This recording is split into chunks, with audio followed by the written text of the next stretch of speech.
अशा या गवळी शिवराया नगरीमध्ये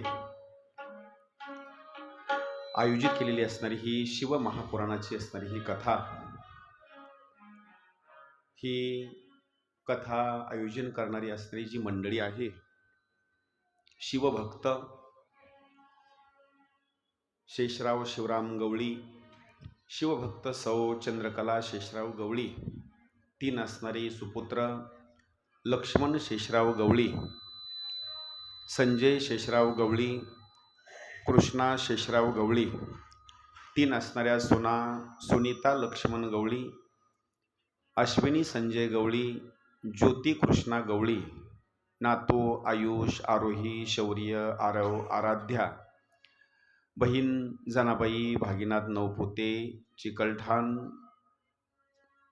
कैलासवासी वैकुंठवासी वेणुबाई नारायण जाधव शिल्लेगाव, भाऊ कैलासवासी वैकुंठवासी सुभाष शिवराम गवळी, गंगा भागीरथी शकुंतलाबाई सुभाष गवळी, पुत्र सचिन सुभाष गवळी, महेंद्र सुभाष गवळी, दोन असणाऱ्या कन्या मंगल दीपक कावडे चिकलठाण, संगीता अंकुश फाळके गवळी शिवरा, दोन असणाऱ्या सोना सुनीता सचिन गवळी, प्रणाली महेंद्र गवळी, नातू आयुष, श्रीशा, समस्त गवळी परिवार गवळी शिवरा, तालुका गंगापूर, जिल्हा छत्रपती संभाजीनगर, संपूर्ण गावकरी मंडळी, मित्रपरिवार, पाहुणी मंडळी, सखे सोयरे असणारे, इतर काही पंचक्रोशीमधले असणारे गावं आहेत, या सगळ्याच्या सहकार्यानं या ठिकाणी शिवमहापुराणाची असणारी ही कथा या ठिकाणी आयोजित केलेली आहे. या पती पत्नीमुळं म्हणजे या ठिकाणी शेषराव शिवराम गवळी आणि त्यांच्या असणाऱ्या पत्नी चंद्रकलाबाई यांच्या बाबतीमध्ये या दोघांनी असणारा मनामध्ये संकल्प केला आणि संकल्प केल्याच्या नंतर या ठिकाणी भगवंतांनी असणारी बुद्धी दिलेली आहे, प्रेरणा दिलेली आहे. भगवंताच्या कृपा आशीर्वादानं आपण कथा या ठिकाणी वाटचाल करत असताना कथेची आज कितव्या दिवसापर्यंत आज आपण आलो? षष्ठ असणारा हा दिवस, सहावा असणारा हा दिवस. आणि ही कथा तुम्हाला ऐकण्याकरता या दोन पती पत्नीमुळे तुम्हाला असणारी या ठिकाणी कथा ऐकण्याकरता मिळते. त्यांच्यामुळे तुम्हाला लाभ होत आहे. त्यांचं स्वागत एकदा टाळ्या वाजून करायला. त्यांच्यामुळे या ठिकाणी आपल्याला काहीतरी लाभ होत आहे. खरं एकाच्या कैवाडे उगवे बहुतांचे कोडे, म्हणजे खरी कथा या दोघांनी असणारी आयोजित केली, पण या कथेच्या बाबतीमध्ये सगळ्या जणांचा असणारा मनोरथ मात्र या ठिकाणी पूर्ण झाला. खरी गंगा भगीरथानं आणत असताना आपल्या पूर्वजाकरता आणली. शब्द लक्ष करा बरं का. खरी गंगा भगीरथानं आपल्या पूर्वजांचा उद्धार करण्याकरता आणली, पण नुसता पूर्वजांचाच उद्धार झाला असं नाही, तर त्या भगीरथानं गंगा आणल्यामुळं आज आपल्या सगळ्या लोकांचा असणारा उद्धार झाला. तसं या ठिकाणी त्या भगीरथानं गंगा या ठिकाणी पृथ्वी तलावर आणली. लक्ष करा बरं का. ती गंगा भगीरथानं पृथ्वी तलावर आणली आणि आपल्या गवळी शिवऱ्यामध्ये, लक्ष करा बरं का, आपल्या गवळी शिवरामध्ये सगळ्यात सुरुवातीला जर गंगेसारखी पावन असणारी कथा शिवमहापुराणाची कोणी आणली असेल तर शेषराव शिवराम गवळी आणि त्यांच्या असणाऱ्या पत्नी यांनी ही कथा तुमच्या गावामध्ये सगळ्या सुरुवातीला आणली.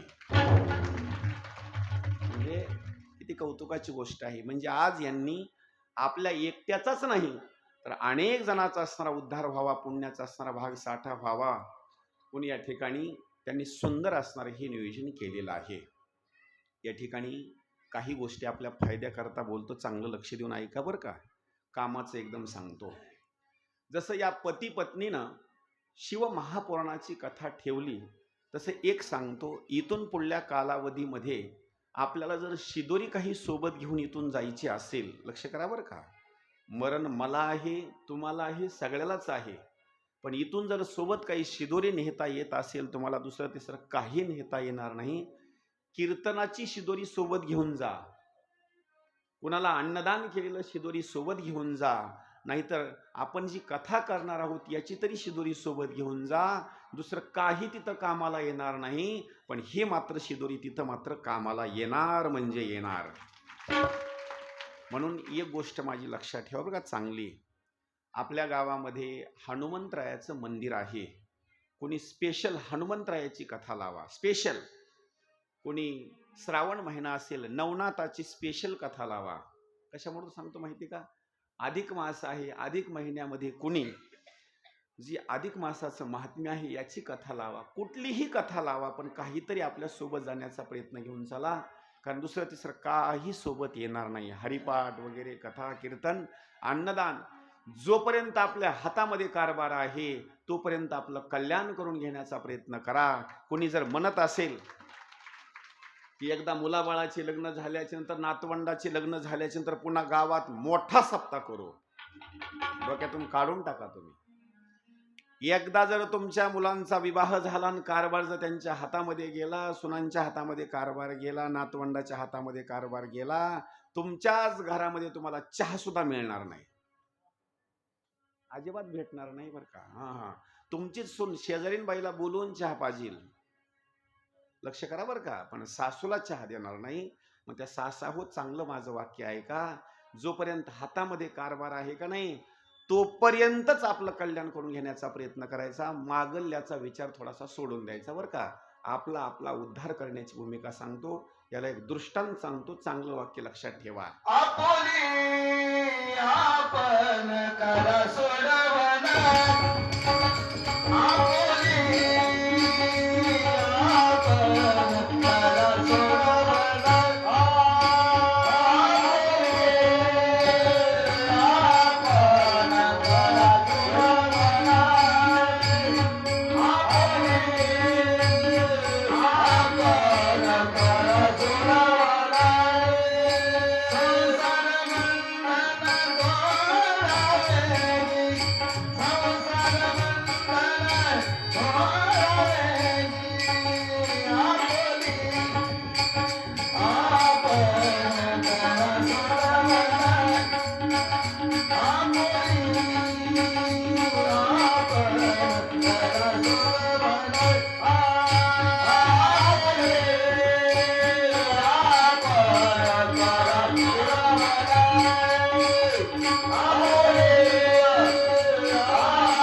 सुंदर असणार प्रमाण दिलं. या प्रमाणाकरता एकदा टाळ्या वाजवा सगळ्या जणांना. आपली सोडवण जर पुन्हा करायची असेल, दुसरं नाही बरं का कोणी, आपली आपणच असणारी सोडवण करायची. ही जशी कथा या ठिकाणी चालू आहे का नाही, ज्या कथेला काहीच कारण नाही, केवळ देवा करताच कथा आहे, लक्ष करा बरं का. फक्त देवा करता कथा आहे, कुठलीच असणारी अपेक्षा नाही की नाही, फक्त देवाच्या भक्तीच्या बाबतीमध्ये कथा आहे. तशा आणखी 2 कथा आपल्या गावामध्ये नियोजित आहेत, केवळ देवा करता आणि पुण्याईच्या बाबतीमध्ये असणारी. एक कथा आता एप्रिल महिन्यामध्ये होणार. हरिभक्तीपरायण मारुती महाराज मिस्त्री मामा बरं का आमचे मामा, त्या कथेचं सगळ्याला उठून एकदा आमंत्रण द्या, हात जोडून सगळ्याला एकदा उठा तुम्ही, एकदा सगळ्याला आमंत्रित आजच करा बरं का. ही एप्रिल महिन्यामधली असणारी कथा आहे. माझ्या सुद्धा कथेला सगळ्या जणांनी आमंत्रित आणि सगळ्या जणांनी ती कथा श्रवण करण्याकरता यामुळे एकदा सगळ्याला हात जोडून आमंत्रित करा. एकदा हात जोडा सगळ्याला एकदा. भागवत कथा ठेवलेली आहे, तरी सर्व गावकऱ्यांना माझं आमंत्रण आहे, सर्वांनी कथा ऐका आणि तिथंच जेवा. टाळ्या वाजवा सगळ्यांनी एकदा. म्हणजे जसं इथं शेषराव शिवराम गवळी यांनी नियोजन केलेलं आहे का नाही, यांनी सुद्धा नियोजन तशाच पद्धतीमध्ये ठेवलेलं आहे बरं का. कोणी सुद्धा त्यावेळेला सुद्धा घरून जेवण करून येण्याची गरज नाही, कथा तिथंच ऐकायची आणि तिथंच असताना तो प्रसाद घ्यायचा.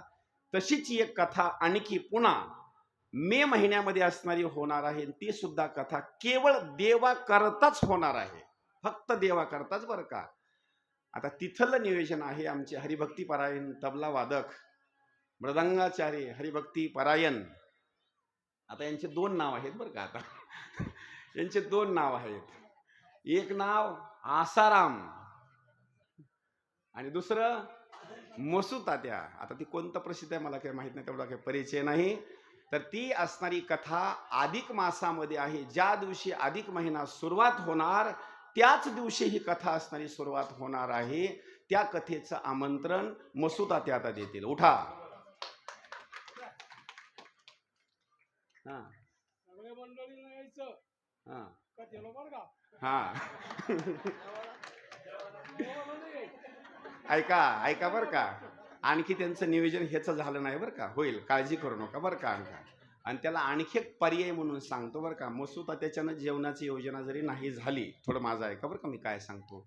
अधिक महिना आहे, लक्षात ठेवा बरं का. जर कुणाला असं वाटत असेल आपल्याच्यानं होत नाही, तर मसूद आत्याच्या कथेमध्ये तुम्हाला अन्नदानाची पंगत सुद्धा करता येते का. ही काही त्यांचा वैयक्तिक कार्यक्रम नाही बरं का. म्हणजे लक्षात घ्या काय म्हणतो ते. केवळ अधिक मासाच्या निमित्तानंच आहे, दुसरं त्याला काहीच कारण नाही. त्यांनी मोठा वाटा उचललेला आहे. तुम्ही त्याच्यामध्ये पंगत सुद्धा करू शकता, तसं काही बंधनाच नाही. त्याचं कारण एक आहे, 3 वर्षाला येणारा एकदा असणारा तो अधिक महिना आहे. कुणाची इच्छा जर असेल तर त्याच्यामध्ये तुम्ही पंक्ती सुद्धा करू शकता. आता हे 2 असणारे या ठिकाणी भाविक भक्त आहेत. इथून पुढे ज्यांना ज्यांना जी कथा करायची आहे, माझीच करा असं काही माझं नाही बरं का. माझं असं काही मत नाही की माझीच कथा ठेवा, असं काही नाही. कुठल्याही कीर्तनकाराची कथा करायची कथा ठेवा, फक्त पुण्याईचा साठा मात्र आपल्या पदरामध्ये पाडा, बस महत्वाचा असणारा तो भाग आहे. म्हणून या ठिकाणी शिवमहापुराणाची असणारी जी सुंदर कथा आहे, कथा श्रवण करत असताना आपण या ठिकाणी विशेष स्वरूपामध्ये काल भगवान शंकर आणि माता पार्वतीचा असणारा विवाह सोहळा या ठिकाणी संपन्न केला.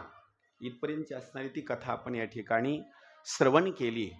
श्रवण करत असताना काही भाग सांगितलेला आहे त्या कथेच्या बाबतीत. ज्यावेळेला विवाह सोहळा संपन्न झाला, विवाह सोहळा संपन्न झाल्याच्या नंतर मग मात्र विचार असा सांगितलेला आहे, पहिल्या कालावधीमधले लग्न असे लागत होते, लग्नाच्या अगोदर 15 दिवसाचा थाट, लक्ष करा बरं का, लग्न लागल्याच्या नंतर पुन्हा 15 दिवसाचा थाट. आता तसं नाही. हळद त्याच दिवशी, साखरपुडा त्याच दिवशी. एका सोप्या भाषेमध्ये सांगतो बरं का. सकाळी डामडुम, सकाळी डामडुम, दुपारी टामटुम, संध्याकाळी तुम्हीच म्हणा. एका दिवसामध्ये सगळा खेळ बरं का. आता वर्णन केलेलं आहे सुंदर स्वरूपामध्ये. ज्यावेळेला पार्वतीचा विवाह झाला, भगवान शंकर त्या हिमालय पर्वताच्या ठिकाणी काही कालावधीपर्यंत राहिले. शेवटी भगवान शंकरांनी सांगितलं, आता मला सुद्धा माझ्या कैलास पर्वतावर असणाऱ्या त्या ठिकाणी गेलं पाहिजे. म्हणून पार्वतीला उपदेश करण्याकरता एका ब्राह्मण असणाऱ्या स्त्रीनं उपदेश करण्याकरता सुरुवात केलेली आहे. लक्ष करा बरं का. लग्न झाल्याच्या नंतर, साडे वगैरे भरल्याच्या नंतर ज्यावेळेला नवरीला वाट लावायचं असतं का नाही, आता ती आता सासरी निघाली. त्यावेळेला एक प्रथा अशी आहे जुन्या काळातली बरं का. आईनं किंवा एखाद्या गावातल्या वयोवृद्ध महिलेनं, पुन्हा वयोवृद्ध महिला बरं का, त्या वयोवृद्ध महिलेनं किंवा आईनं उपदेश करायचा असतो, बाई आजपर्यंत तू आमची कन्या होती, पण आता आजवर होती आमुची, आणि आता झाली कुणाची, परक्याची, म्हणजे आता दुसऱ्याची बरं का. आता लक्ष करा. आता इथून पुढल्या कालावधीमध्ये लक्ष कर, जन्म जरी आईनं बोलण्याकरता सुरुवात करायची, जन्म जरी मी तुला दिला असेल, तर इथून पुढली असणारी आई जर तुझी कोण असेल तर तुझी सासू म्हणजेच आई, बस. वडिलाच्या बाबतीमध्ये वडील जरी जन्मदाते असेल, तर इथून पुढल्या कालावधीमध्ये तुझा जो सासरा आहे का नाही, तोच तुझे असणारी वडील. नंबर 3 ला इथं तुझा असणारा जो भाऊ आहे का नाही, तिथं मालकाच्या भावाचा असणारा जो भाग आहे तो सुद्धा तुझा भाऊच बरं का. आणि एक मात्र उपदेश महत्वाचा करायचा, पतिर्देवो गुरुर्भरता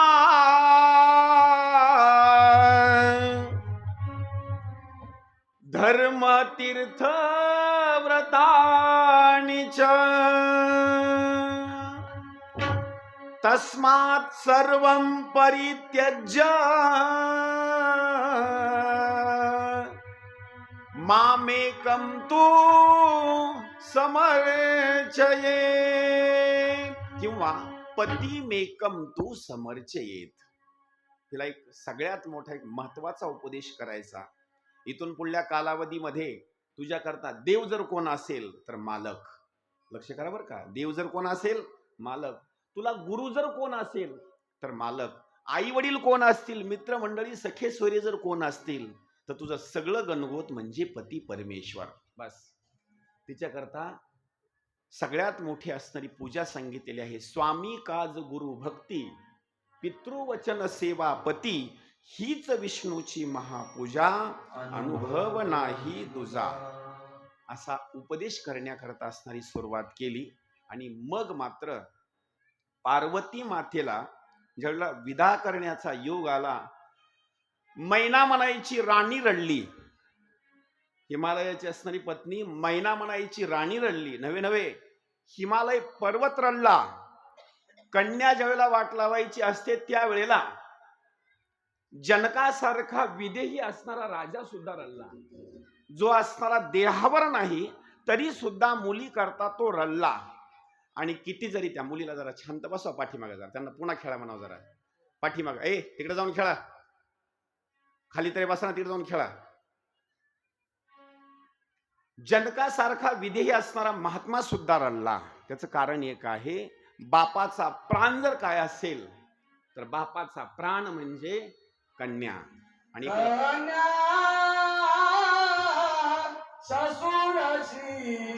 पाठीमागलच्या मुलीला आणि त्या मुलांना थोडस कोणी जाऊन सांगा, जरा थोडस त्यांना जरा साईडला जाऊन खेळा म्हणावं जरा कोणीतरी.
सुंदर असणारी केरी महाराजांनी प्रमाण दिलेलं आहे. त्या प्रमाणाकरता एकदा सगळ्यांनी टाळ्या वाजवा एकदा.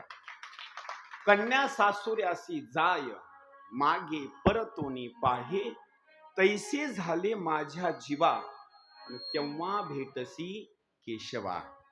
महाराज हे तर गाठ्याच्या बाबतीमधलं असणारं प्रमाण आहे. एक गीतकारांनी किंवा एक प्रल्हाद शिंदेने सुंदर असणारे एक गीत गायलेलं आहे बरं का.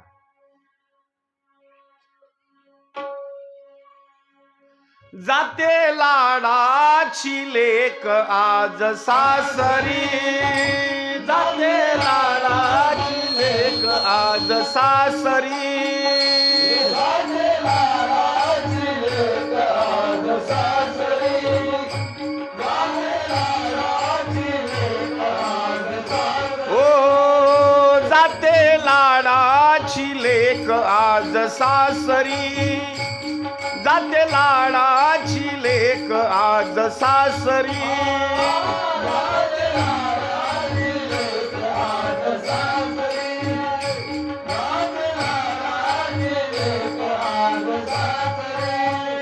लेक ये कुलती एक, लेक ये कुलती एक, दिली पर क्या घरी, जाते लाडाची लेक आज सासरी, जाते लाडाची लेक आज सासरी, जाते लाडाची लेक आज सासरी, जाते लाडाची लेक आज सासरी, जाते लाडाची लेक आज सासरी.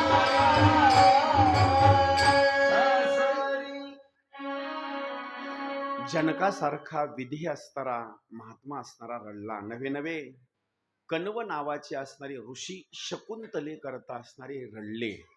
जर अशी रती महारथी जर मुली करता रडत असतील तर आपल्यासारखे साधारण जीवाचं कोणी काय इथे घेऊन बसलात. माणसं तर रडणार, याच्यामध्ये काय कौतुकाची गोष्ट आहे. पहा, सुंदर स्वरूपामध्ये वर्णन केलेलं आहे. मुलीचं जर लग्न झालं ना तर बाप सगळं निवेदन लावतो, सगळं निवेदन. पण मुलगीला वाट लावत असताना बापाला मुलीच्या समोर आणून उभा करावं लागतं. ते बाप येऊ सुद्धा शकत नाही. कशा करता? त्याची हिंमत सुद्धा होऊ शकत नाही.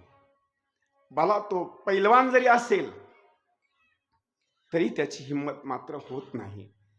हिमालयासारखा राजा, मैना असणारी आई यांनी रडण्याकरता सुरुवात केली.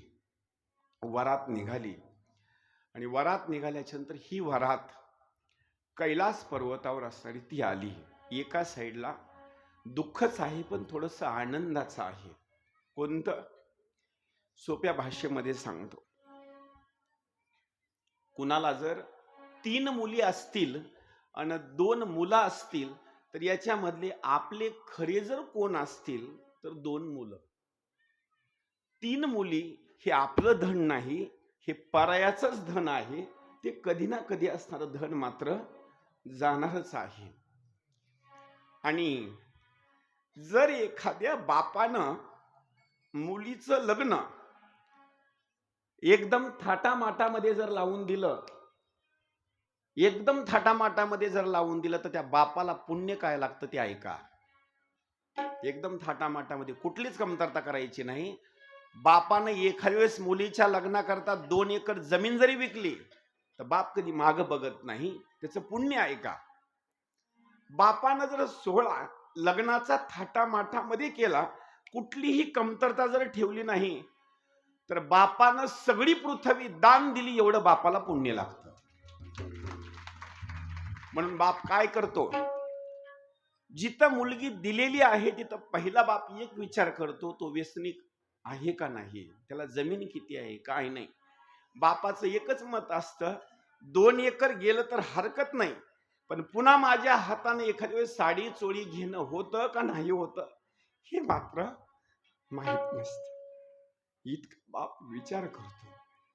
आणि एकदा मुलीला जर तिथं पाठवलं का नाही, बापाची अपेक्षा एकच असते, फक्त माझं असणारं लेकरू एकदम आनंदाच्या स्वरूपामध्ये ठिकाणी राहावं, एवढीच असणारी अपेक्षा असते. म्हणजे तुकोबराय वर्णन करतात, सालंकृत कन्यादान, सालंकृत कन्यादान आणि पृथ्वी दानाच्या समान. ज्यानं मुलीचं लग्न थाटामाटामध्ये लावून दिलं त्याला 1 आणि 2 स्वरूपामध्ये नाही तर सगळी पृथ्वी दान दिली एवढं त्या बापाला असणार पुण्य मिळतं.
सुंदर असं प्रमाण आहे. जीवना वेगळी मासोळी आणि तैसा तुका तळमळी. जसा मासा पाण्याच्या बाहेर काढल्यानंतर तळमळ तळमळ तळमळ तळमळ करतो का नाही, मुलीला वाट लावत असताना बाप सुद्धा असा तळमळ तळमळ असा तडफडल्यासारखा करतो, म्हणजे त्याला वियोग मात्र सहन होत नाही. एका साईडला असणारा आनंदाचा भाग तो कैलास पर्वत, आणि एका साईडला दुःखाचाच भाग आहे, पण तो दुःख आहे ते आनंदाचं असताना ते दुःख आहे. त्याच्यामध्ये दुःख मानण्याची असणारी गरज नाही. त्याचं कारण एक आहे, जरी ती मुलगी नांदण्याकरता गेली असेल तर कधी ना कधी एखाद्या सणाला उत्सवाला ती परत येणार आहे. आणि कैलास पर्वतावर गेले. पार्वती मातेचा आणि भगवान शंकराचा आनंदामध्ये असणारा तो विहार आहे. आता थोडासा भाग सांगितलेला आहे. सुरुवातीला जेवण करत असताना एकमेकाला सोडून ते जेवण करत नाहीत, एकदम आनंदाचा असणारा. कधी पार्वती माता भगवान शंकराची थट्टा करते, तर कधी भगवान शंकर पार्वती मातेची थट्टा करतात. कारण हे जीवनच असं आहे. कधी संसारामध्ये भांडण होतं, तर कधी संसारामध्ये असणारा आनंद असतो. आणि खरं सांगू का, ज्या संसारामध्ये भांडण होतं त्या संसारामध्ये पती पत्नीमध्ये प्रेम सुद्धा असतं. ते काही भांडण काही खरंच असतं अशातला भाग नाही. पाठीमागं मंडळी त्या लेकराला थोडंसं जरा शांत बसवा. ज्यांची लेकरं त्यांना बोलून तरी घ्या एकदा खाली बसण्याकरता, त्यांना जरा थोडंसं. हां, म्हणजे तुम्हाला कथा व्यवस्थित ऐकेल, माझं थोडंसं मग चित्त थोडंसं विचलित होणार नाही. संयोजक मंडळी पाठीमागे जावा कोणी, तर त्या लेकराला थोडंसं शांत बसवा जरा, आणि ज्यांची लेकरं त्यांनी बोलून घ्या इकडे त्यांना. आनंदाचा असताना तो भाग काही कालावधी असणारा निघून गेलेला आहे. पुढं विशेष स्वरूपामध्ये एक भाग सांगितलेला आहे. अगोदर जन्म सांगितलेला आहे तो कार्तिक स्वामीचा. अगोदर जन्म कोणाचा आहे? कार्तिक स्वामीचा. त्यांना शिरकमलाच्या बाबतीमध्ये 1 आणि 2 नाही 6 असणारे शिरकमल आहेत कार्तिक स्वामीला. थट्टेपासून सुटले 4 जण, शब्द ऐका बरं का. थट्टेपासून सुटले 4 जण, शुक भीष्म हनुमान. शब्द ऐका, शुक भीष्म हनुमान. 4था कार्तिक स्वामी जाण त्याला नाही बट्टा. बट ते सगळ्यालाच आहेत बरं का, लक्ष करा. गाय जरी घ्यायची म्हटलं, बैल जरी घ्यायचा म्हटलं, एखाद्या वेळेस विवाह जरी करायचा म्हटलं, तर विवाह करत असताना सुद्धा किती जरी कन्या सुंदर असेल, लक्ष करा बरं का, किती जरी कन्या सुंदर असेल तरी तिच्या बाबतीमध्ये एक वर्णन केलेलं आहे, काहीतरी कमतरता असतेच. चेहरा गोरा जरी असेल तर नाकामध्ये थोडासा असणारा फरक असतो. सर्व गुण संपन्न जरी असेल तर कधी तिला शिक्षण मात्र येत नाही. लक्ष करा बरं का, कुठली तरी एखादी कमतरता असते. कुठं कुठं नवरदेव किती जरी असेल सुंदर दिसण्याकरता वगैरे, पण नवरदेवामध्ये तरी काहीतरी कमतरता असतेच. काही नवरदेव असे असतात, प्रॉपर्टीवाले भरपूर असतात, पण एसटीचा बोर्ड सुद्धा वाचता येत नाही. एसटी कुणी कुणाली कुणीकडे चालली, म्हणजे कुठंतरी काहीतरी कमतरता असते. आता पहा,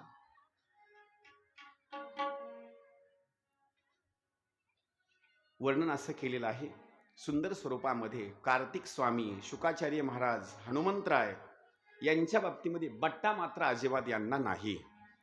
कार्तिक स्वामीचा जन्म कशा करता झालेला ते ऐका बरं का. तारकासूर म्हणायचा असणारा दैत्य आहे, तो दैत्य मारण्याकरता कार्तिक स्वामीचा जन्म आहे. वेळ कमी असल्यामुळं तारकासुराचा असणारा अंत कार्तिक स्वामीनं मोरावर बसून असणारा तो केला. म्हणजे मोर त्यांचं हे वाहन आहे कार्तिक स्वामीचं. आणि त्यांचा अंत केल्याच्या नंतर कार्तिक स्वामीचा सगळ्या जणांनी असणारा जय जयकार केला. बोलिए कार्तिक स्वामी भगवान की जय.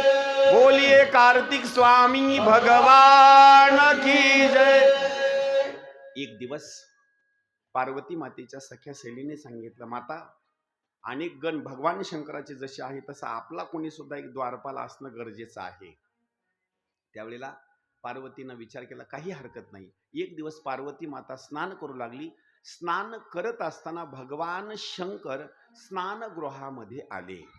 लक्ष करा बरं का, त्याचं कारण एक आहे, पती पत्नी जरी असतील आणि पत्नी जर स्नान करू लागली तरी सुद्धा ते काय करते माहिती का, दरवाजा वगैरे असणारे ते बंद करून असणारी स्नान करते. पार्वती माताने तशीच असणारी भूमिका, पण भगवान शंकराने तो दरवाजा असणार तो ढकलला.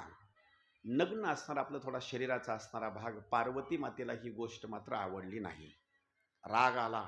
आता एक विचार केला, माझ्या घरामध्ये किंवा स्नान असणाऱ्या भागाच्या ठिकाणी जिथं जे ग्रह आहे तिथं मात्र कधी सुद्धा भगवान शंकराचा येण्याचा असणारा भाग होऊ नये, म्हणून कोणीतरी द्वारपालाची नियुक्ती करणं मात्र गरजेचं आहे. पार्वती मातेनं काय केलं, काल मी भाग तुम्हाला सांगितला.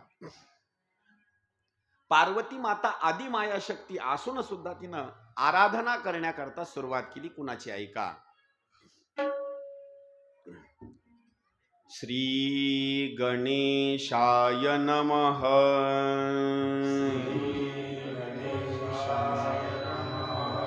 श्री गणेशाय नमः. श्री गणेशाय नमः. किती दिवसापर्यंत तपश्चर्या केली आहे का? हजारो वर्षापर्यंत तपश्चर्या केली. पार्वती मातेनं दात घासले नाहीत. लक्ष करा, एकदा बसली ना बिचारी, कोणा दात घासले नाहीत, केसाचा विचार नाही, शरीराचा विचार नाही, काही नाही, फक्त एकच, फक्त भगवंताचं नामचिंतन करणं. तपश्चर्यामध्ये लीन झाली पार्वती माता. एक दिवस भगवान गणपती बाप्पा असणारे प्रसन्न झाले आणि प्रसन्न झाल्याच्या नंतर बोलण्याकरता सुरुवात केली. पार्वती, आता किती विचार करण्याची भूमिका आहे बरं का. आता आपण समजतो कसं, पार्वती मातेचे चिरंजीव असणारे म्हणजे गणपती बाप्पा आहेत, पण पार्वती मातेच्या सुद्धा अगोदर गणपती बाप्पा आहे हे गणेश पुराण सांगतं. म्हणजे गणपती बसल्याच्या नंतर, लक्ष करा बरं का, गणपती ज्यावेळेला बसतात त्यावेळेला कथा जर विशेष स्वरूपामध्ये ऐकायची असेल, दुसरी कथाच कुठली ऐकू नका, फक्त गणेश पुराणाचीच कथा ऐका, कुठलीच कथा ऐकायची नाही. पण नेमकं होतं काय माहिती का, गणपती बाप्पा बसले की आपल्या इकडे हे चालू होतं. कळालं का तुम्हाला? गणपती बाप्पाच्या पुढं, आणि गणपती बाप्पाला ते पत्ते दाखवितात काही जण असे. आता कसा खेळायचं मला? अरे चरित्र जर आपल्याला ऐकायचं असेल तर गणपती बाप्पाचं सगळं चरित्र, ज्यावेळेला आपण गणपती बाप्पा बसवतो का नाही, संपूर्ण चरित्र ऐका. जसं तुम्ही आता भगवान शंकराचं चरित्र ऐकत आहेत, आता इथून पुढल्या कालावधीमध्ये भक्ती कशी करायची तुम्हाला सांगण्याची गरज नाही, बरोबर लोक मार्गाला लागणार. 100% जरी नाही झाले तर 20-25% तरी भक्ती करणार म्हणजे करणार. आता ऐका, भगवान गणपती बाप्पा प्रसन्न झाले, पार्वती मातेला बोलण्याकरता सुरुवात केली. काय तुमची इच्छा आहे? सांगितलं काही नाही, माझ्या संरक्षणाच्या भूमीकरता मला एक द्वारपालाची नियुक्ती पाहिजे. सांगितलं मग काय योजना काय केली पाहिजे? काही नाही देवा, तुम्हीच माझ्या पोटी अवताराला या. सांगितलं काही हरकत नाही, पण मी कुणाच्या पोटी अवताराला येत नाही. पार्वती, एक काम करावं लागेल, तुम्हाला जर माझी मूर्ती पाहिजे असेल तर एक काम करा, तुम्ही जेवढी तपश्चर्या केली आहे का नाही, तुमच्या शरीराचा मळ काढा, शरीराचा. पार्वती मातेनं काय केलं, पार्वती मातेला सांगितलं जशी तुम्हाला मूर्ती पाहिजे तशी मूर्ती बनवा, माझी गणपतीची जशी पाहिजे तशी बनवा. पार्वती मातेनं आपल्या शरीराचा मळ काढला आणि त्याची सुंदर असणारी मूर्ती तयार केली. त्याच्यामध्ये गणपती बाप्पाची असणारी उत्पत्ती नव्हे नव्हे जन्म तिथं गणपती बाप्पाचा झालेला आहे. आणि गणपती बाप्पाचा जन्म झाल्याच्या नंतर अनेक देवता मंडळीने असणारी पुष्पवृष्टी केली. सगळेजणांनी जोरात मोठ्या आवाजामध्ये बोला बरं का. आता गणपती बाप्पा, गणपती बाप्पा, मंगल मूर्ती, मंगल मूर्ती, 1 2 3 4, 1 2 3 4, अर्धा लाडू चंद्रावर, अर्धा लाडू चंद्रावर. हे तुम्हाला पाठ झालेलं आहे बरं का. गणपती बाप्पाचा असणारा जन्म झाला आणि जन्म झाल्याच्या नंतर आनंदाच्या भरामध्ये पुष्पवृष्टी केली. गणपती बाप्पाला पार्वती मातेनं सांगितलं, ही काठी कोणी जरी या दरवाजाच्या आतमध्ये येण्याचा प्रयत्न जर केला तर घरामध्ये कोणालाच प्रवेश करू द्यायचा नाही. द्वारपालाचं संरक्षण तुमच्याकडं. कोणी जर भेटण्याकरता आलं तर तुमच्या हातामध्ये एक मी मोबाईल देते.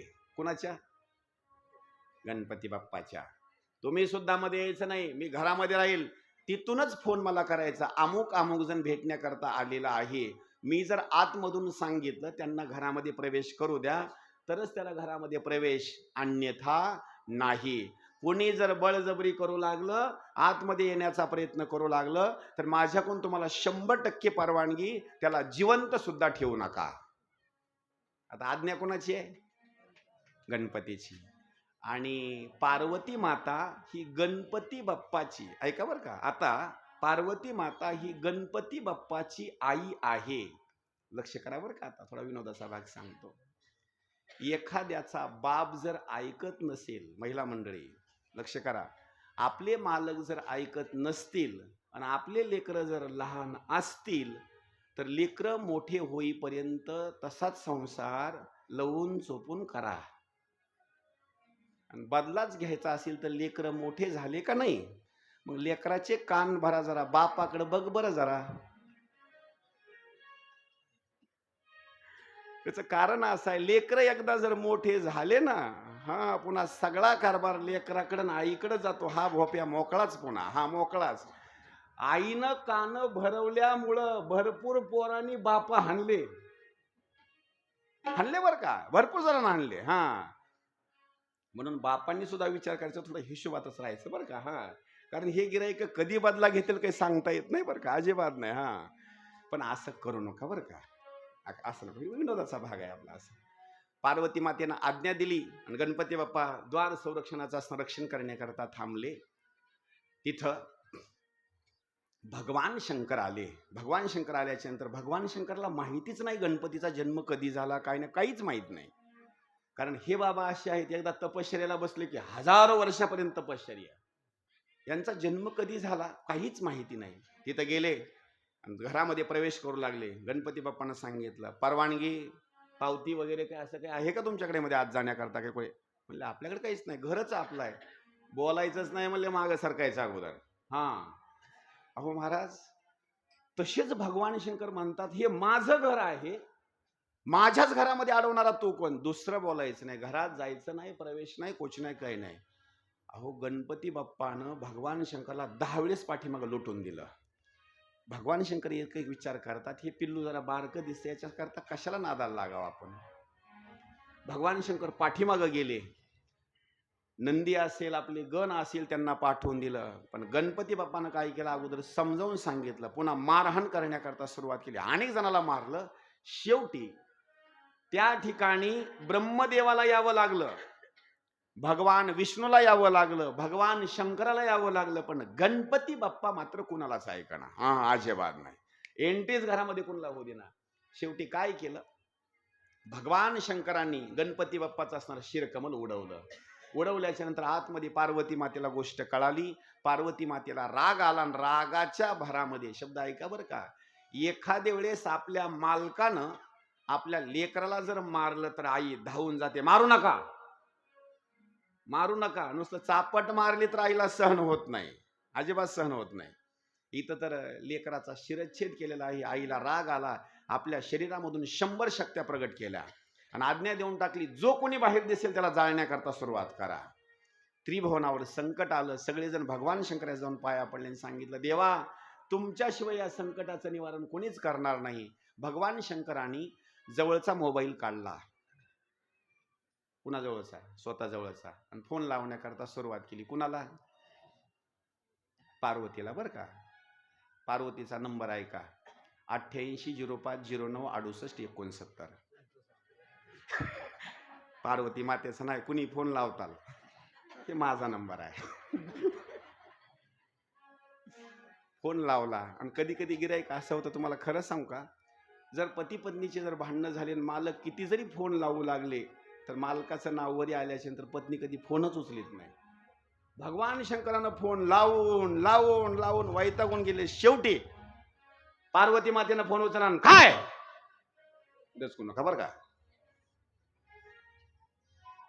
ते शक्ती तुम्ही काय करा, सगळ्या आवरून घ्या. पार्वती मातेने सांगितलं, सगळ्या शक्ती मी आवरून घेते बरं का, सगळ्या, पण माझ्या लेकराला जिवंत केलं पाहिजे. नंबर 1, सगळ्या गणाचा अध्यक्षपद केलं पाहिजे. एवढंच नाही, ज्या ज्या ठिकाणी मोठा कार्यक्रम असेल, कार्य मंगल असो किंवा अमंगल असो, तुमच्या सुद्धा अगोदर माझ्याच लेकराची पूजा केली पाहिजे. तो गणराजा गणपती आधी मला घ्यायला, आधी मला घ्यायला, आधी मला घ्यायला.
वरदान त्या ठिकाणी देत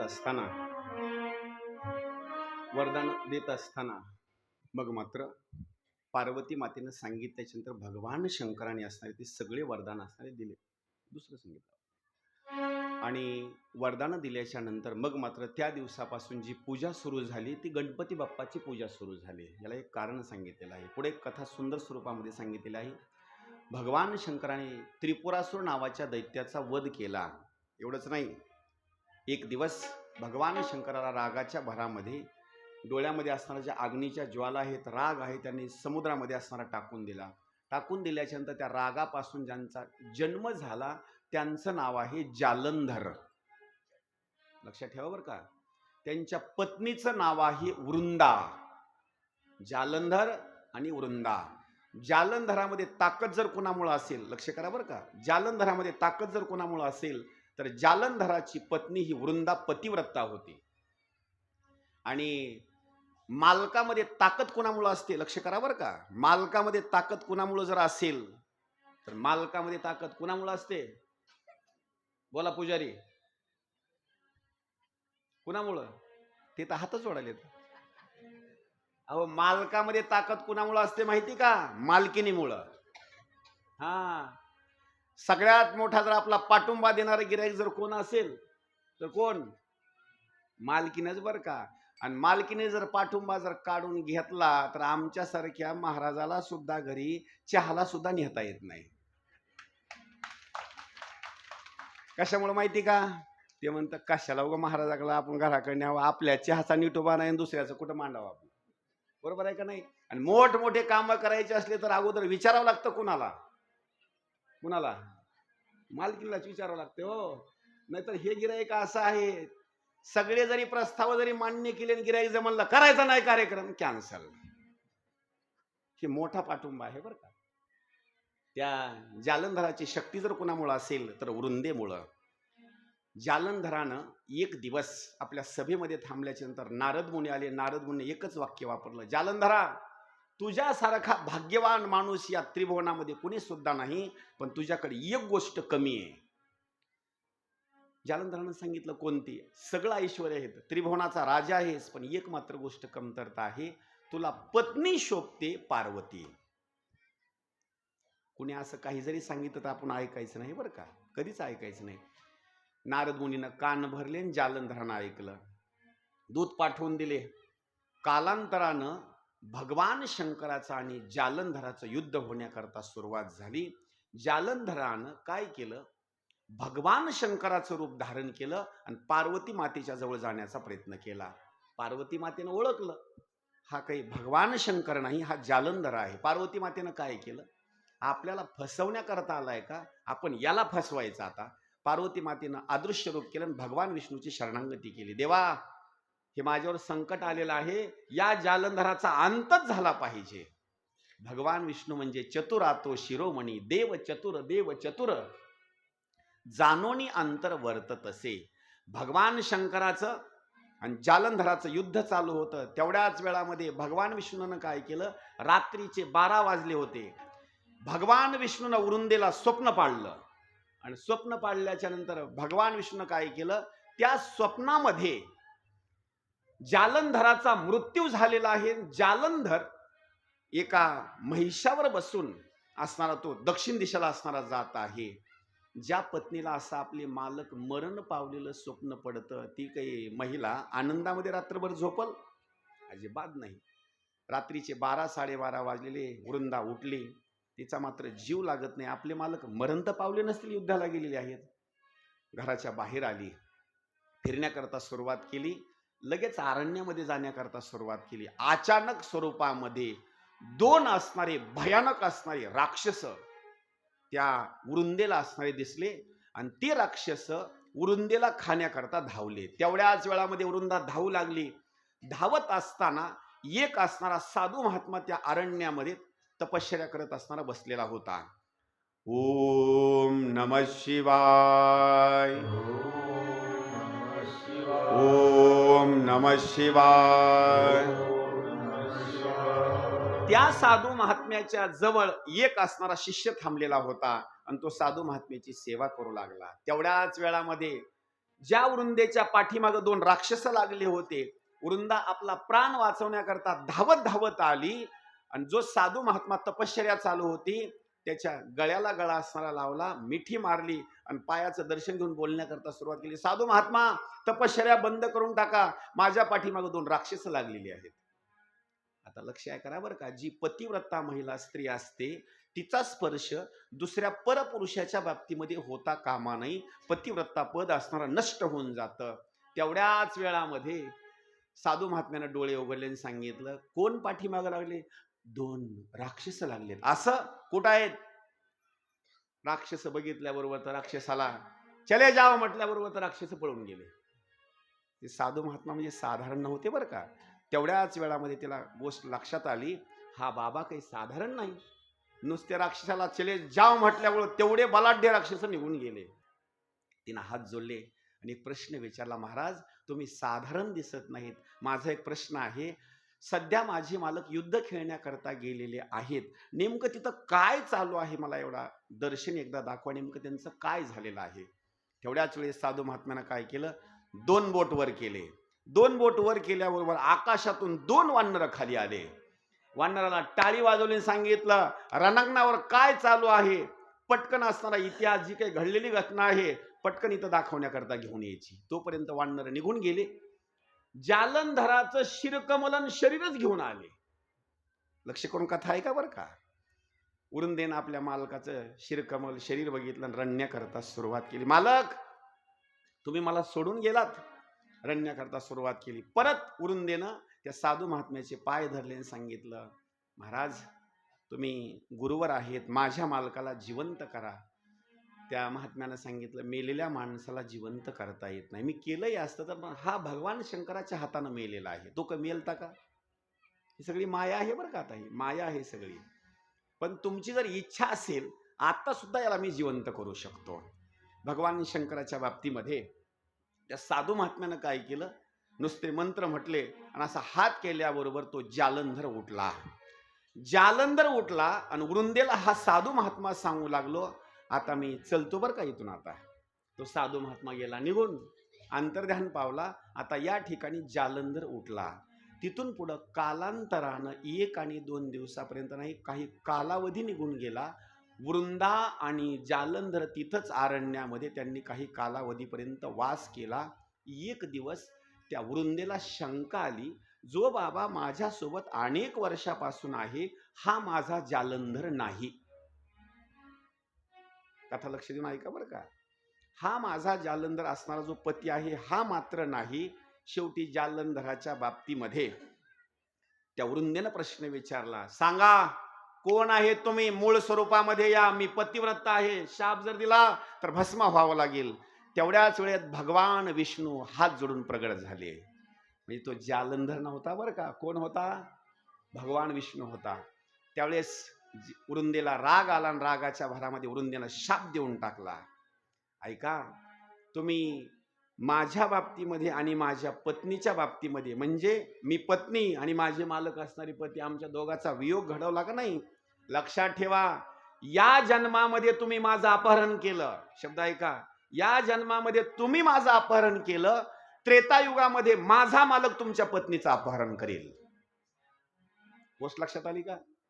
त्रेतायुगामध्ये हा जालंधर जो आहे का नाही, तो त्रेतायुगामध्ये रावण बनला आणि सीता मातेला यानं चोरून नेलं.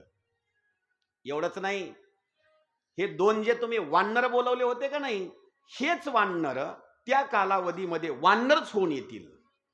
नंबर 3, तुमचा जो शिष्य बनलेला एक होता का नाही, हाच शिष्य त्या त्रेतायुगामध्ये लक्ष्मण होईल आणि वनवासामध्ये तुमच्या सोबत येईल. हे सगळा वृंदेनं दिलेला असणारा हा शाप आहे. इथे एक प्रश्न असा आहे, एवढी वृंदा पतिव्रता असून सुद्धा विष्णूनं तिचं पतिव्रता पद नष्ट का केलं? याचं उत्तर एक आहे, जर वृंदेचं पतिव्रत पद जर नष्ट केलं नसतं तर त्या कालावधल्या महिला मात्र सुरक्षित राहिल्या नसत्या, सगळ्या विधवा झाल्या असत्या. का? जालंधर हा राक्षस होता, अनेक लोकांना त्रास देत होता. म्हणून त्याचं उत्तर असं आहे, एक पतिव्रता पद जर नष्ट होत असेल आणि लाखो महिला जर सुरक्षित राहत असतील तर एका पतिव्रतेचं पद नष्ट करण्याकरता देव मात्र पाठीमागं बघत नाही. याचं उत्तरच ते आहे. याच्याकरता पुढं सुंदर स्वरूपामध्ये कथा सांगितलेली आहे. सगळ्या जणांनी एकदा ओम नमः शिवायचं टाळी वाजून एकदा भजन करायचं बरं का. ओम नमः शिवाय, ओम नमः शिवाय, हर हर बोले नमः शिवाय, नमः शिवाय, ओम नमः शिवाय, हर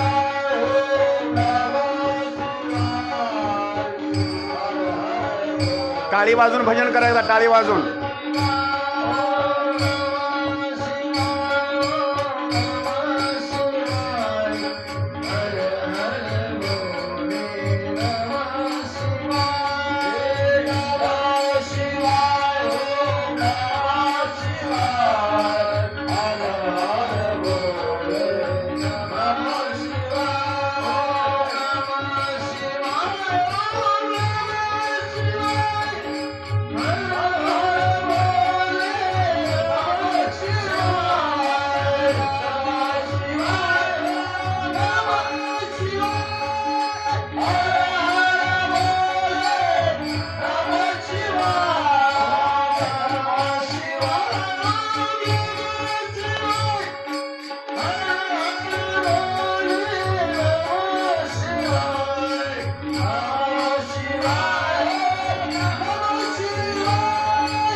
नमः शिवाय, ओम नमः शिवाय, हर हर बोले नमः शिवाय, नमः शिवाय, ओम नमः शिवाय, हर हर बोले नमः शिवाय, नमः शिवाय. पुढली असणारी जी कथा आहे, कथा लक्ष देऊन ऐका बरं का. हे शिवमहापुराण 24,000 श्लोकाचं शिवमहापुराण आहे. तुम्हाला जी मी कथा सांगत आहे का नाही, माझी गाडी अशी चाललेली आहे, फक्त मेन स्टॉपला गाडी थांबायली बरं का. बारके सारखे टेशन असे घेणार बरं का गाडी. हे कुणी जर म्हणत असेल या गावात का गाडी थांबना गेली, त्याचं कारण असं आहे, तिथं मला तेवढा वेळ नाही बरं का. आणि माफी मागून बोलतो, तुमच्यासारखे जर श्रोते ऐकण्याकरता असतील आणि ही सगळी मंडळी इथं स्टेजवर बसलेली आहे का नाही, असे जर गायनाचारी सगळी मंडळी असतील तर या ग्रंथाच्या बाबतीमध्ये आणि माऊलीच्या कृपेनं बरं का, माझ्या नाही बरं का, माऊलीच्या कृपेनं आणि भगवान शंकरानं जर मला जर बुद्धी जर चांगलीच दिली तर गवळी शिवऱ्यामध्ये 1 आणि 2 नाही 6 महिन्यापर्यंत तुमच्या इथं कथा करून दाखवील. 6 महिन्या कंटिन्यू, ते पण काय कंटिन्यू 2 तास दररोजची कथा. त्याच्यानंतर ग्रंथ तो संपेल. म्हणून मी काय करायला माहिती का, आता उगा मेन स्टॉपला गाडी असणे थांबवले. संभाजीनगरहून निघाली की लासूर ठेशनच घेणार, मध्ये कुठं गाडीच थांबणार नाही बरं का, अजिबात नाही. हे मोठमोठे ठेशन घेऊन चालली बरं का गाडी अशी. आता ऐका, भगवान शंकर आपल्या कमरेच्या ठिकाणी गजचर्म व्याघ्रांबर कंठी शोभे वासुकी हार. एक गजासूर म्हणायचा असणारा दैत्य आहे, काशीमध्ये गेला, अनेक उत्पात करू लागला. त्या काशीचं पहिलं नाव सांगितलेलं आहे आनंदवन, बनारस, काशी. आणि दुसरं एक नाव कोणतं आणखी? वाराणसी. हे 3 नावाच्या अगोदरचं नाव जर कोणतं असेल तर आनंदवन नावाचं असणारं पहिलं गाव आहे बरं का. ते पहिली नगरी, पहिलं. तिथं आला तो गजासूर, उत्पात करू लागला. भगवान शंकराला राग आला. रागाच्या भरामध्ये त्रिशूळ घेतला, गजासुराच्या पोटामध्ये घातला आणि गजासुराला डायरेक्ट भगवान शंकरानं असं वर उचललं. कुठं? आपल्या डोक्याच्या वर. पण डोक्याच्या वर उचलल्याच्या नंतर भगवान शंकराला असं वाटलं सगळ्या जणांचं आता संकट मात्र दूर झालं. सगळेजण देवावर असणारी पुष्पवृष्टी करू लागले. देवालाही आनंद झाला, गजासूर मेला. पण जो त्रिशूळावर वर होता, शेवटचा मरण काल जवळ आल्याच्या नंतर तो रडत नव्हता, तर गजासूर हसत होता. लक्ष करा बरं का. शेवटच्या वेळेला त्रिशूळावर ज्यावेळेस उचललं ना गजासुराला, त्यावेळेला तो हसू लागला. अरे भगवान शंकर म्हणता तुझी मरण्याची वेळ आली आणि आता तुला हसायला काय झालं? गजासुरानं सांगितलं, देवा कौतुकाचीच गोष्ट आहे. सगळ्या त्रिभुवनाला जर संकट पडलं तर सगळे लोक तुमच्या छत्र छायेच्या खाली येऊन बसतात. शब्द लक्षात करून ऐका बरं का. सगळ्या जणाला जर संकट पडलं तर सगळे लोक भगवंताच्या छत्र छायेखाली येतात. पण खरं सांगू, माझ्या एवढा भाग्यवान या जगतामध्ये कुणीच नाही. वेळ तुमच्यावर आल्याच्या नंतर माझ्या छत्र छायेखाली तुम्हाला येऊन थांबावं लागलं. म्हणजे गजासूर कुठं आहे? वर. आणि त्याच्या खाली कोण आहेत? भगवान शंकर. किती विचार करायची गोष्ट आहे. ही गोष्ट भगवान शंकराला पटली. सांगितलं, बाबा तुझ्यावर मी प्रसन्न आहे. काय मागून घ्यायचं आहे? देवा माझं कातडं कधी धुल्या जाऊ नये, माझं कातडं कधी धुण्याची गरज पडू नये, माझं कातडं कधी मळू नये, याची चमक कधी कमी होऊ नये, बस याचा कधी नाश मात्र पाहू नये, अखंडतेनं जशाला तसा तो कपडा राहावा. आणि मला एवढंच वरदान द्या, इथून पुढं तुम्ही कुठल्या जरी कापड दुकानामधून कपडे जरी घ्यायचे असले तरी घेऊ नका, माझ्याच अंगाचं कातडं तुम्ही वापरा. भगवान शंकराला काही कपडे मिळत नव्हते का? कपडे मिळत नव्हते. आता कपाट कमी पडायलेत, एवढे कपडे आहेत बरं का. हा महाराज गजासुराला असणारं वरदान दिलं. त्या दिवसापासून भगवान शंकर आपल्या शरीरावर कपडे जर कोणते घालीत असतील तर गज चर्म, चर्म म्हणजे कातड, गजासुराचं. अशी एक ही सुंदर असणारी कथा पुढे एक वर्णन केलेलं आहे. भगवान शंकराच्या बाबतीमध्ये नंदिकेश्वराची असणारी कथा आहे. भगवान शंकराचा जो नंदी आहे का नाही वाहन, यानं विशेष स्वरूपामध्ये तपश्चर्या केलेली आहे. वरदान मागत असताना एकच वरदान मागितलं, देवा मी तुमचं वाहन व्हावं आणि जिथं तुम्ही जाल मी तिथं तुमच्या सोबत यावं. म्हणून जिथं जिथं भगवान शंकराची पिंड आहे तिथं माझे नंदिकेश्वर आहेत. जिथं जिथं तुम्ही जाल तिथं तिथं. आणि नंदी जास्त कुणाला आवडतो माहिती? हे छोटे छोटे लेकर आहेत का नाही, त्यांना नंदीला आवडतो बरं का. कशा करता? हे खेळत खेळत जातेत आणि नंदीच्याच अंगावर जाऊन बसतेत. लहान लेकर बरं का. गळ्यामध्ये घंटी वगैरे का असेल जाऊन वाजवणार. कधीतरी नंदी रागावला का? कधीच नंदी रागावला नाही, अजिबात नाही. आणखी एक वाक्य ऐका बरं का. हा नंदी म्हणजे दुसरा तिसरा कोणी सुद्धा नाही. फोनवर पुन्हा बोला बरं का, त्यांना सांगा पुन्हा बोला. नंदिकेश्वर हा कोण आहे? नंदिकेश्वर हा दुसरा तिसरा कोणी सुद्धा नसून नंदिकेश्वर म्हणजे भगवान शंकराचाच एक अवतार आहे, दुसरा तिसरा कोणी नाही. त्याच्या पुढला एक अवतार सांगितलेला आहे, तुका म्हणी रुद्रा आणि अंजनीची या कुमारा. आपल्या गावातलं ग्रामदैवत हनुमंतराय हा जर अवतार कुणाचा असेल तर कुणाचा आहे? कुणाचा? हा सुद्धा अवतार भगवान शंकराचाच असणारा अवतार आहे.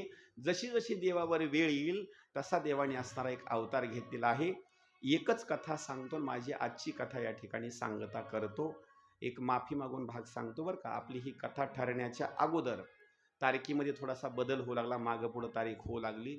दरवर्षी माझी असणारी शिवरात्रीच्या दिवशीची असणारा जो कीर्तनाचा कार्यक्रम असतो तो मुंबईला असतो बरं का. म्हणून एक माफी मागून बोलतो, उद्याच्याला कथा वेळेलाच होईल.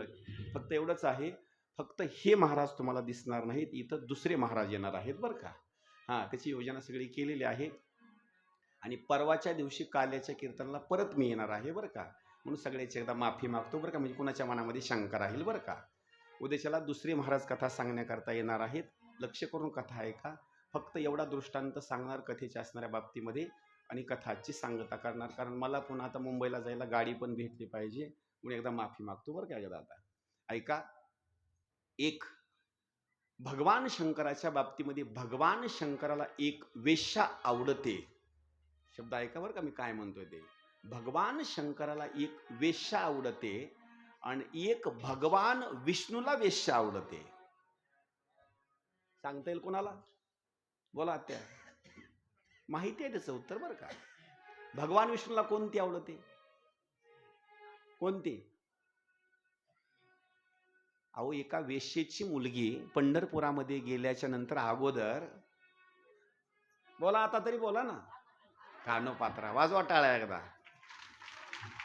माझ्या विठ्ठलाचं दर्शन पुन्हा आहे, विठ्ठलाचं दर्शन पुन्हा आहे. अगोदर कुणाच्या पाया पडावं लागतं? कानोपात्रा. म्हणून एक सांगतो बरं का, कुणाला कमी समजू नका, कुणाला कमी समजू नका. ती वेश्येची मुलगी असून सुद्धा इतके मोठमोठे संत आहेत तरी त्यांच्या समाध्या लांब आहेत, लांब दूर. पण सगळ्यात जवळ जर जागा कुणाला दिली असेल तर भगवान पंढरीनाथ परमात्म्यानं पायाच्या जवळ कानोपात्रेला जागा दिली. अगोदर कानोपात्रेचं दर्शन आणि पुन्हा असणारं देवाचं दर्शन. एक यशाची मुलगी तनु भक्ती करून झाली. कानोपात्राला देवाले मंदिरात जाई. भक्त बसेलाली आहे राममाई. भक्त बसेलाली आहे राममाई.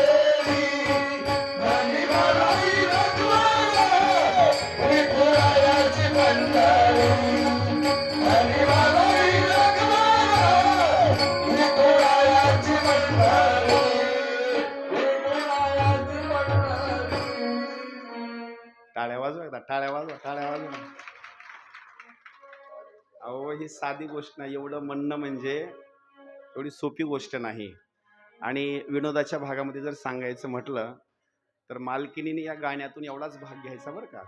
धनी मलाही दाखवानं विठुरायाची पंढरी. मालक जर दाखवतच नसतील तर मालकाच्या पाया पडा आणि मालकाला एवढं वाक्य बोला, मालक 100% पंढरपूर दाखवतील, 4 धाम यात्रा असणारं दर्शन करवतील. गंगासागर असेल, प्रयागराज असेल, रामेश्वर असेल, सगळे तीर्थयात्रा करण्याकरता मालक पत्नीला सोबत घेऊन जातील. फक्त एक माझं वाक्य ऐका, मालक तुमच्यावर एवढं प्रेम करतील की प्राण सुद्धा तुमच्याकरता देतील. फक्त मालकाचा गुण जर ओळखायचा असेल आणि सगळा कारभार हातात घ्यायचा असेल तर एक काम करायचं, आपले जे मालक आहेत का नाही, त्या मालकाचे जे आई वडील आहेत का नाही, त्यांना सकाळी चहा चांगला करून द्या, बरोबर नाश्ता वेळेवर द्या, दुपारचं जेवण वेळेवर द्या, संध्याकाळचं जेवण वेळेवर द्या. आता तुमची तब्येत कशी आहे म्हणा, डोकं एकदा दाबून देऊ का? गळा नाही बरं का, डोकं. झेंडूबाम लावू का? हे फक्त का नाही मालक आल्याच्या नंतर. आणि एरवी त्यांची सेवा करा.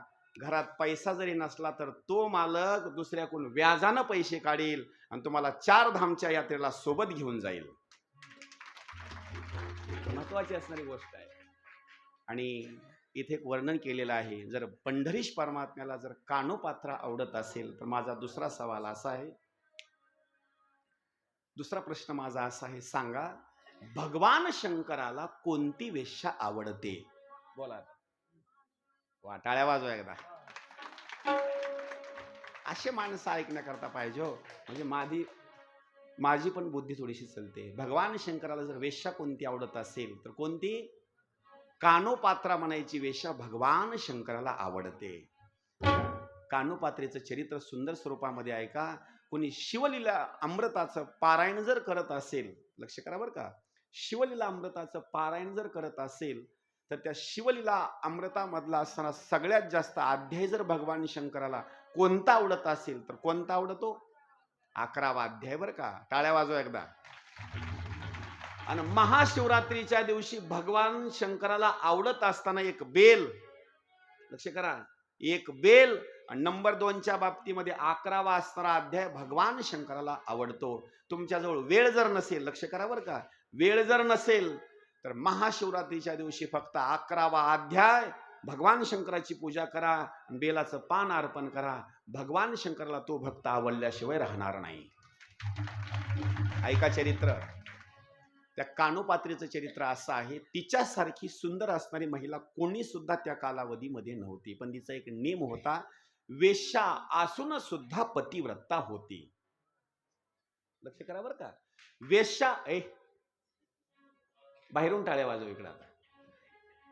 वेश्या असून सुद्धा ती पतिव्रता होती. एखाद्याला जर तिनं शब्द दिला ना, तिनं कुणाचा संसार कधी उद्ध्वस्त केला नाही बरं का. माफी मागून बोलतो बरं का. पैसा कमवत असताना कुणाचा संसार उद्ध्वस्त करू नका, अजिबात नाही. त्या कानोपात्रीचा शब्द असा आहे, कुणाला जर शब्द दिला ना तर कुणाचा विश्वासघात केला नाही आणि कुणाचं धन प्रॉपर्टी लुबाडून मात्र तिने घेतली नाही, अजिबात नाही. तिला वेश्या असून सुद्धा ती पतिव्रता होती. इतकी पतिव्रता तिची कीर्ती भगवान शंकरापर्यंत पोहोचली. नाही मग हे मला बघावं लागतं थोडस. तुम्ही सांगण्या खाली मला उत्तर यायला पाहिजे ना. कोणती वेश्या होती? कानोपात्रा. असंच का तुमच्या लक्षात आलं नाही? अहो आपली चरित्र जे चालू आहे का नाही, ते चरित्र चालू आहे महानंदेचं. भगवान शंकराची वेश्या कोणती आवडणारी? ही महानंदा. पण सांगत असण्याच्या भूमिकेमध्ये सूत महर्षीचं वर्णन सांगितलेलं आहे. शौनकांच्या बाबतीमध्ये तिचे एक वर्णन असं केलेलं आहे, सांगत असताना तिचा जो शब्द आहे ती असणारी महानंदा एक पतिव्रतेच्या स्वरूपामध्ये असणारा तिचा भाग सांगितलेला आहे. तिची कीर्ती पसरली आणि भगवान शंकराच्या बाबतीमध्ये तिथपर्यंत कीर्ती गेली. परीक्षा घेण्याकरता भगवान शंकर आले. आल्याच्या नंतर सुंदर स्वरूपामध्ये वेशभूषा आणि वैश्य नावाचा असणारा अवतार घेऊन आले. मोठा शेतकरी, प्रॉपर्टीवाला शेतकरी, हातामध्ये मोठलट असणारा असं कडं घालून आले. काही लोक अंगठ्या वगैरे घालतात का नाही, असे ते मोठं कडं घालून आपल्या हातामध्ये आले. हातामध्ये कडं ते सोन्याचं कडं होतं. भगवान शंकर एका वेश्येच्या घरी म्हणजे महानंदेच्या घरी आले. तिचं आणखी एक चरित्र सांगितलेलं आहे. त्या महानंदेनं 2 गिराईक पाळलेले होते. कोणतं माहिती का? बोला. 2 जण पाळलेले होते, नाही का लक्षात आलं? बरोबर. एक कोंबडा, आलं का लक्षात? आता एक कोंबडा आणि दुसरं काय? माकड. एक कोंबडा पाळलेला होता आणि एक माकड पाळलेलं होतं. आणि जिथं दररोजची पूजा करत होती, काय करायची? कोंबड्याला एक रुद्राक्षाची माळ घालायची कोंबड्याच्या गळ्यात बरं का. त्याला विभूती लावायची सगळ्या अंगाला. कशाची? ही आपण जी लावतो का नाही, कोंबड्याच्याही अंगाला लावायची. आणि माकडाच्याही गळ्यामध्ये रुद्राक्षाची माळ घालून त्याच्या सुद्धा सगळ्या अंगाला असणारी ती लावायची. आणि महानंदेनं नाचण्याकरता सुरुवात करायची. कोंबड्यानंही नाचायचं आणि माकडानं सुद्धा असणारं नाचायचं दोघांनी. आणि ते माकड आणि कोंबडा नाचणारे म्हणजे साधारण नव्हते बरं का. जशी महानंदा नाचायची तशी ते 2 जण नाचायचे. महाराज, या जीवांना ज्ञान कमी नसतं बरं का, भरपूर ज्ञान असतं. 2 दिवसाखाली मी आत्याच्या घरी गेलो. आत्याचा मुलगा माऊलीनं आम्ही अगोदर पुढे गेलो. पुढे गेल्याच्या नंतर त्यांच्या मला वाटतं नातीनच मांजर पाळलेला आहे, बरोबर ना. आम्ही गेलो आणि ते गेल्याच्या नंतर ते ओरडायच लागलं ना सारखं. मला असं वाटलं ह्याला दूधच प्यायचे काही. म्हणलं त्याला दूध वगैरे काही चपाती भाकर काही टाका म्हणलं. त्या आत्याच्या मुलांनी सांगितलं याला चपाती लागत नाही, भाकर लागत नाही, काही नाही, आमची मुलगी लागते म्हणली. म्हणजे ती मांजर येऊन आम्हाला विचारू लागली, म्याव म्याव म्याव म्याव म्याव. ती अशी विचारू लागली की मला सांभाळणारी कुठं आहे, आणखी आली कशी नाही. कारण ती दिदी इथं होती ना जेवण्याकरता. ती सारखी चक्रा इकडं तिकडं करू लागली. माझा बोलण्याचा भाग असा आहे, माणसं तरी बैमान होतील. लक्ष करा बरं का. माणसं तरी बैमान होतील. वॉचमॅनला 30-30 हजार रुपये जरी महिन्याला पगार दिली तर रात्रीच्या 2-2:30 वाजता वॉचमॅन एकतरी डुकली घेतो बरं का. एकतरी डुकली घेणार म्हणजे घेणार. पण कुत्रा एक असा गिरायक आहे, शिळी भाकर जरी खाल्ली तर रात्रीच्या अख्खी रात्र उजडून काढणार शिळ्या भाकरीवर. पण मालकाच्या आकड्याचं संरक्षण करणार म्हणजे करणार.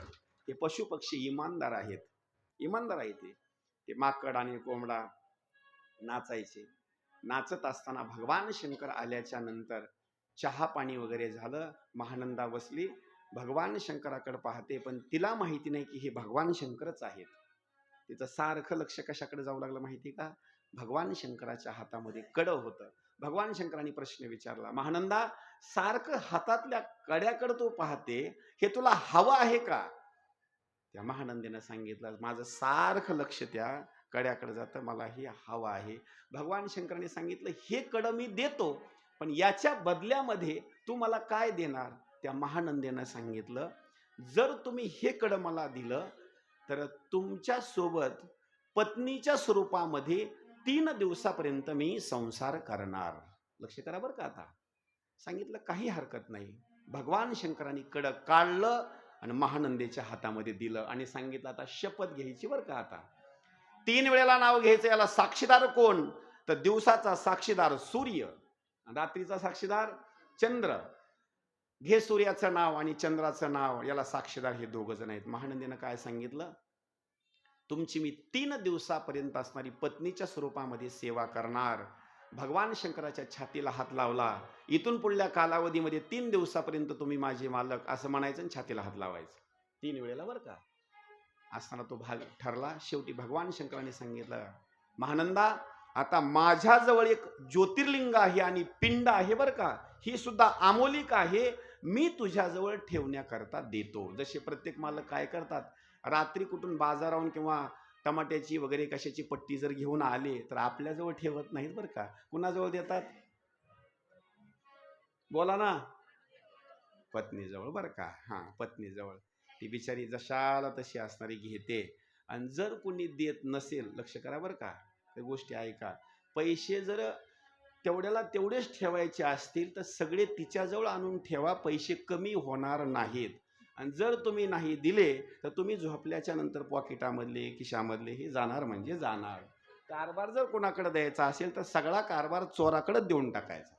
कशाला ताण घ्यायची गरज आहे? सगळा कारभार चोराकडे देऊन टाकायचा. आता पहा, आणि आता झालंय असं, थोडंसं हे फोन पे निघाल्यामुळं, गुगल पे निघाल्यामुळं काय झालं, महिला मंडळीचं नुकसान झालं बरं का. आता कपडे बाया दररोजच्या धुवायल्यात, पण रुपया बी मध्ये निघालाय. पहिले कपडे धुत असताना रुपया 2 रुपये काहीतरी 5-10 रुपये नोटा काहीतरी भिजलेल्या निघायच्या, तरी फायदा, त्या आवडीनं कपडे धुवायच्या. आता किती बी बॅटनं कुचायल्यात पण पैसे काही निघाना मध्ये बरं का. अजिबात नाही. महाराज भगवान शंकरांनी ज्योतिर्लिंग घेतलं आणि सांगितलं, महानंदा हे असणारं ज्योतिर्लिंग तुझ्याकडे ठेवण्याकरता देतो, मी तुझा आता मालक आहे. पण लक्षात ठेव, हे जे ज्योतिर्लिंग मी देत आहे, पिंड देत आहे, जर एखाद्या वेळेस याचा भंग जर पावला, जर तुटलं किंवा याच्या बाबतीमध्ये जर याचा नाश जर झाला तर माझा प्राण आहे, मी जिवंत राहणार नाही. त्यानं काय केलं, जिथं माकड आणि कोंबडा बांधत होते तिथे एक छोटंसं मंदिर होतं, तिथं जाऊन तिनं ती पिंड असणारी सुरक्षित स्वरूपामध्ये ठेवली. रात्रीची वेळ, भगवान शंकर परीक्षा घेण्याकरता आले होते. तीच असणारी महानंदा आणि भगवान शंकर शयन करत असताना भगवान शंकरांनी अग्निदेवाला फोन केला आणि सांगितलं, जिथं पिंड ठेवलेली आहे का नाही त्या असणाऱ्या नृत्यशाळेला अग्नी लावून द्या. आता दिली काडी लावून त्यांनी. ज्वालेचा असणारा लोट त्या ठिकाणी सुरू झाला. लोक पाण्यानं विजू लागले, पण अग्निदेवानं पेटवलं होतं ते विजत नव्हतं. महानंदा उठली. उठल्याच्या नंतर धावत धावत आली. तेवढ्या अग्नीमध्ये तिनं प्रवेश केला. माकडालाही सोडून दिलं. माकडानं काय केलं, आपला जो मित्र होता कोंबड्याला सोडून दिलं. किती विचार करायची गोष्ट आहे बघा. महानंदेनं कोंबड्याचा असणारा जो बांधलेला फास होता त्याला सोडून दिला, माकडानं कोंबड्याला सोडून दिलं, कारण माकडाचा मित्र कोंबडा. हे दोघे अग्नीच्या बाहेर पळून गेले. पळून गेल्याच्या नंतर मध्ये होतं ते ज्योतिर्लिंग. ही देवाची लीला आहे. सगळं असताना ते ज्योतिर्लिंग जळून गेलं. भगवान शंकरांनी प्रश्न विचारला, महानंदा एवढी असणारी ही नृत्यशाळा, हे मंदिर वगैरे जळून गेलं, तू माझी पत्नी आहेस, मी तुझ्याजवळ ठेवण्याकरता जे ज्योतिर्लिंग दिलं होतं त्याचं काय झालं एवढंच उत्तर दे. महानंदा म्हणते, मालक देवा, त्या अग्नी नृत्यशाळेमध्ये अग्नीमध्ये काही सुद्धा शिल्लक राहिलं नाही. भगवान शंकरांनी सांगितलं, मी तुला सांगितलं होतं जर याचा भंग झाला, नाश झाला तर मी मात्र जिवंत राहणार नाही. आता मी सुद्धा काय करणार, अग्नीला समर्पित होणार.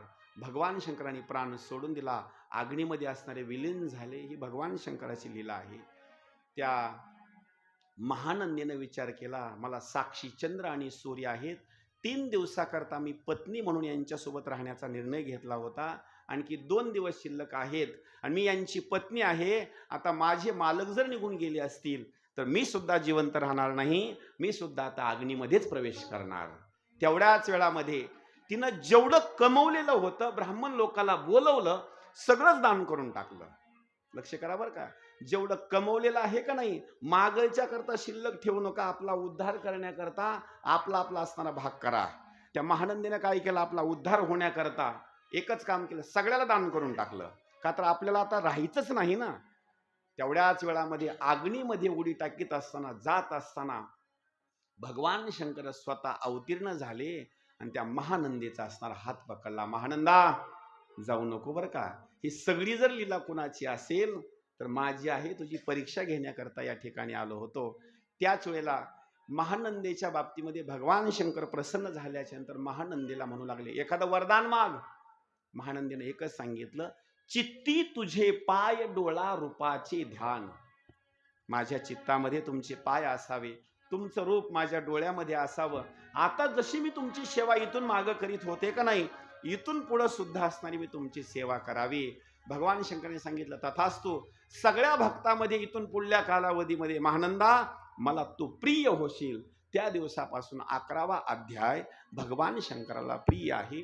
झालेली सेवा तुम्ही संत मायबाप तुमच्या चरणी मी समर्पित करतो.